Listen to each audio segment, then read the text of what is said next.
go, y'all. I am using Time Travel Teal and Lucky Shamrock Green by Lindy Stamp Gang. These are a friend of mine's.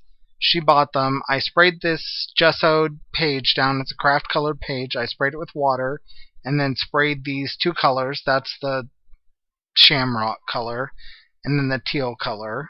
And just let them blend together a little bit. They're super, super shiny. Love them a whole bunch. I need Lindy Stamp Gang a lot. So then dried it up a bit, and that's what I was left with.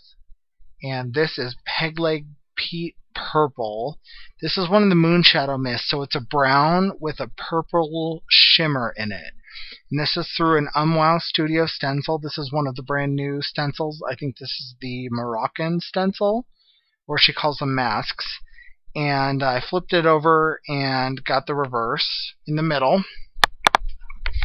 And I wasn't crazy about how that brown color looked on the edge. So I'm going to go back and do some more stuff. Oh, there's my cute little friend's finger. She was there, and she brought some of her toys to play with, so we were playing with toys. So this was an extra Prima mask she had purchased, so she gave it to me. So I sprayed some of that Pegleg Peat Purple through it, and then picked up the rest with an iCAD, and actually it came out pretty cool because it picked up some of the teals and the greens. This is the Incandescent Copper, I believe. I think I'll slow it down just a second. And I just splattered it. And you can see how shiny the colors really are. I have no clue what color this is. It's blue, and it's pretty. So there you go. It's also a Lindy Stamp Gang. So this was some of my that was some of my beeswax paper, my faux what do you call that stuff? Resin paper. This is Viva Decor Ferro paste. It's a metallic how do I describe this? Metallic like texture paste. It's kind of gritty, but it's a very fine grit, so you feel the grit, but it's still kind of smooth. It's so cool, and the color is gorgeous, and it's a copper color. My friend's like, "Oh, you have to try this," and I'm like, "Okay." So I pulled out the color, and she knows I'm obsessed with orange right now, so obviously copper pulls orange as far as metallics go. So I used the copper color, and I am in love. I was trying to convince her to let me keep them, but she wouldn't let me, so she's rude.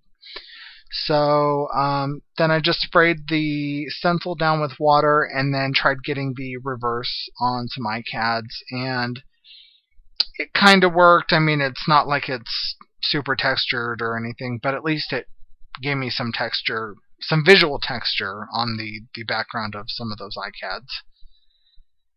So there was my friend's finger again. Love her.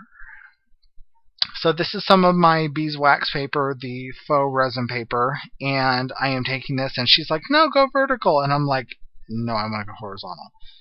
So we were discussing what to do, and I was like, "No, I want this." And I'm bossy. When I am working on something, I want what I want. As you can see, I also threw some stitching, some machine stitching on behind the Ferro. I did that before I did the Ferro.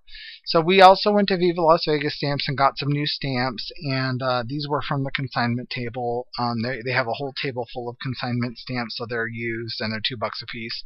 So my friend bought this one, and I used it along the edges to make a border. And I used the Brilliance pads, and I want to say it was Cocoa Bean is the color. Don't quote me. Here, I'll check for you while I'm drawing. And this is another consignment stamp I had just purchased, and some black archival, and it's just a little grid stamp, and I thought it would make some great background texture, and it does. I was so right. I love it when I'm right. So I'm just stamping with some black archival.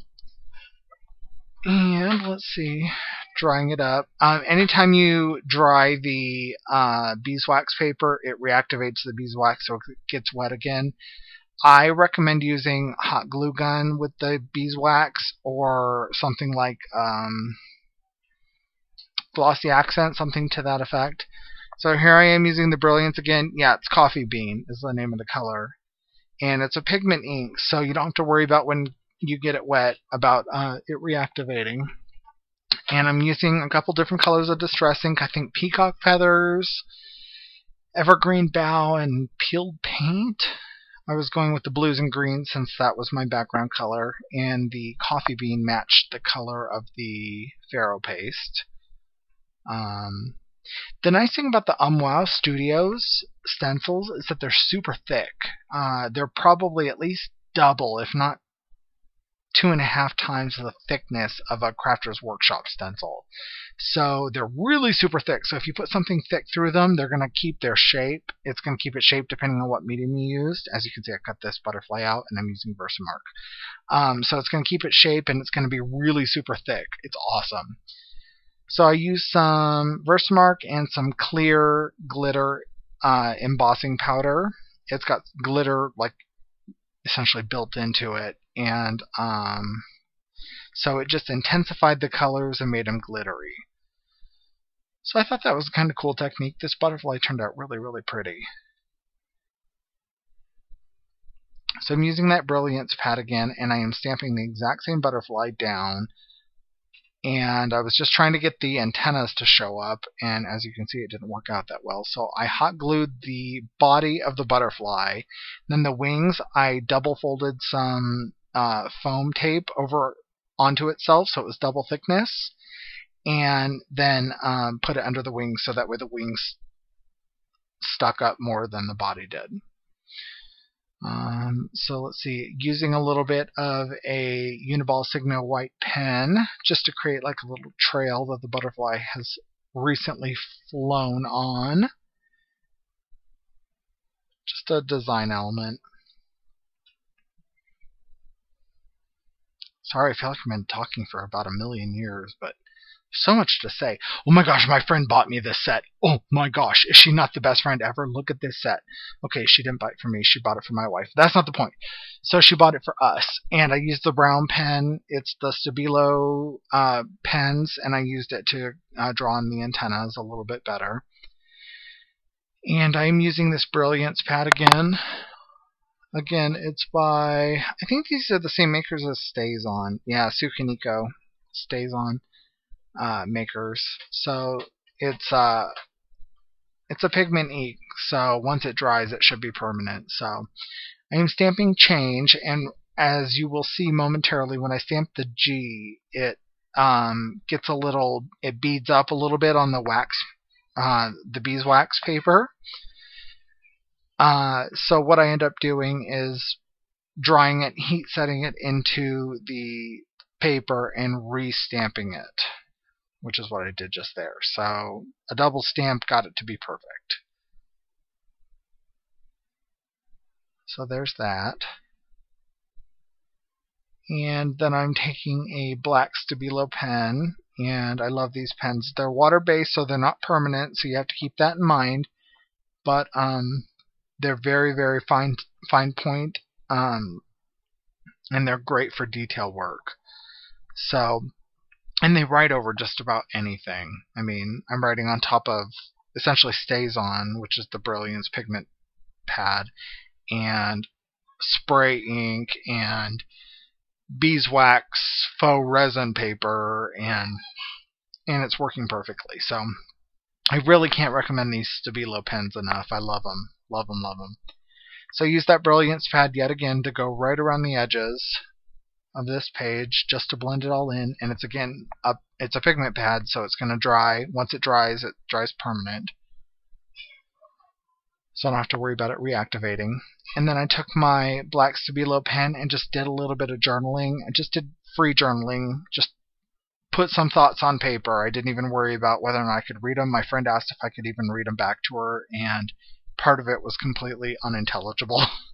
I could not read to her what I wrote for just like a couple words, but that's okay. You know, I got some feelings out. The butterfly matches, and I did do some inking around the butterfly. Look at that Faro paste. It's just incredible. I mean, it's beautiful. Super, super thick, and it's kind of gritty, and it's gorgeous. So, plus that faux resin paper, which if you have not seen the paper, that technique is incredible. And go ahead and laugh at the fact that the dictionary I used had the word crotch in it. So yeah, have a good giggle at that. Hope you like this page. Talk to y'all soon. Bye.